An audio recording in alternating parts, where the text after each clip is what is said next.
उत्तराखंड के जो चारों धाम हैं वो विषम भौगोलिक परिस्थिति के बीच में स्थापित किए गए हैं।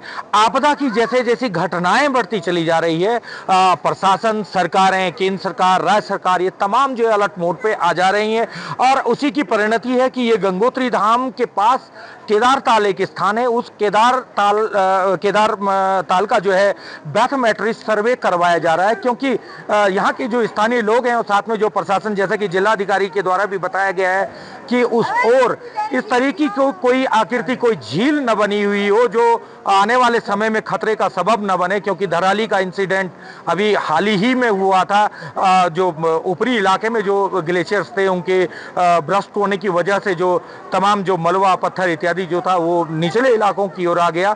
तो इसी प्रकार की संभावनाओं को देखते हुए पूरा प्रशासन, सरकार वो अलर्ट मोड पे आ गई है और हाल ही में जो है बैथोमेट्री सर्वे की बात की गई है। स्थानीय यहाँ पर जो मंदिर समिति के जो अध्यक्ष हैं इनसे जानना चाहेंगे। सर, आपदा की दृष्टि से काफी संवेदनशील है पूरा इलाका। बहुत ज़्यादा आपदा, मतलब ये आपदा को देखते हुए ये यही इलाका नहीं है। मैं तो चारों धाम की बात करता हूँ। अभी कुछ ही दिन पहले हमें न्यूज़ चैनलों के माध्यम से पता चला है कि 7 ऐसी झीलें हैं उत्तराखंड के, हमारे जो 4 धाम है, जो कि अभी लगभग हमारे लिए जो है खतरे का सबब बनी हुई है।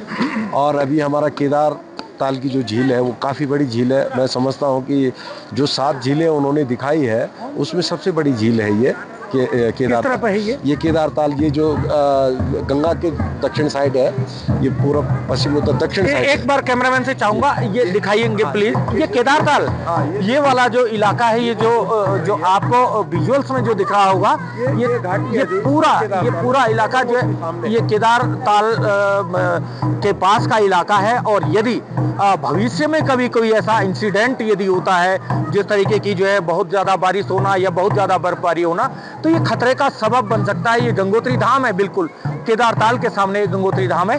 यहाँ के जो एक और तीर्थ पुरोहित है, इनसे जानना चाहेंगे। सर, क्या लगता है आपको, केदार ताल कभी सेंसिटिव हो सकता है? हाँ, केदार ताल का कभी आया होगा, ये जरूर 15वीं 16वीं शताब्दी के आसपास ये जरूर आया है। ये मैंने अपना खोज किया है। मेरी 72 वर्ष की उम्र हो गई है और मैंने यहाँ पर साथ, अब गंगा जी दूसरी तरफ बह रही है। ये केदार ताल एक बड़ा पत्थर एक सामने पे है, ये भी उसी ने लाया हुआ है।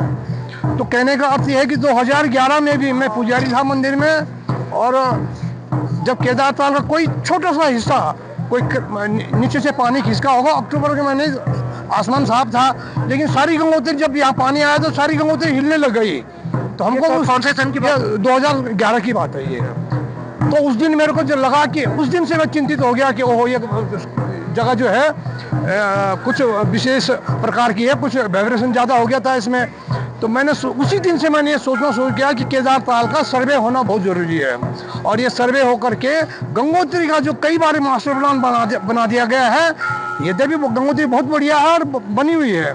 मैं चाहता हूँ, या हम लोग सब चाहते हैं, हमने भारत सरकार को भी लिख दिया है कि यहाँ का जो मास्टर प्लान बगल में इसके नज़दीक बना दिया जाए और सुरक्षित जगह पर बना दिया जाए। अभी बैथोमेट्री सर्वे करवाया जा रहा है। जी, उसमें कछोरा से लेकर कर मुखबा गांव के अंतिम कोने तक जो है काफ़ी नदी से काफ़ी ऊपर वाला क्षेत्र है और अपनी सिविल लैंड पे है। ये सरकार से भी ज़्यादा मेहनत नहीं करवानी पड़ेगी जमीन के बारे में। और ये भविष्य के लिए धीरे धीरे कुल मिलाकर के प्रशासन को इसके लिए सोचना चाहिए, चूंकि ये उच्च हिमालयी क्षेत्र है। इस प्रकार की घटनाएं गाये बगाए यहाँ पर होती है। भैरव जाप नाला यहाँ से आता है, साथ में ये वाली केदार गंगा है। और जो केदार ताल की जो बात की जा रही है, जहाँ से जो है ये केदार गंगा का जो उद्गम होता है, सेंसिटिव लोग मान रहे हैं, तो प्रशासन ने भी उसका संज्ञान लिया है।